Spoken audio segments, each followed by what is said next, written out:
হাসাহাসি করছে, বলো চুপচাপ দাঁড়িয়ে রয়েছে। দিদি তোমরা কোথা থেকে এসছো? আজকে আমাদের চাঁদের হাটের দিদিদের দেখাবো। বলুন কোথা থেকে আসছেন? কলকাতা। কিন্তু আপনার মানে অরিজিন কোথায় সেটা একটু জানতে চাইছি। অরিজিন হচ্ছে কার্শিয়াং, কালিম্পং। আচ্ছা, এইটা স্পেশাল। কেমন লেগেছে কালেকশন?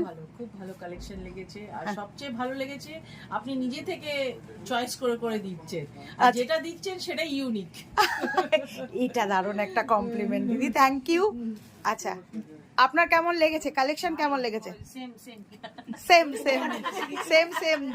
দিদির মুখের হাসিটা ভীষণ সুন্দর। আপনি বলুন, আপনি তো খুব চুজি। হ্যাঁ, এই আমি ভবানীপুরে আজে বাজে বকবে না তুমি। এই না, আমি বালিগঞ্জ থেকে এসেছি। এবার আরেক দিদিকেও দেখিয়ে দেবো, তারপর এনাদের পারচেসিংটা দেখাবো। দিদি বলো। আমার অ্যাকচুয়ালি শ্বশুরবাড়ি নেপাল,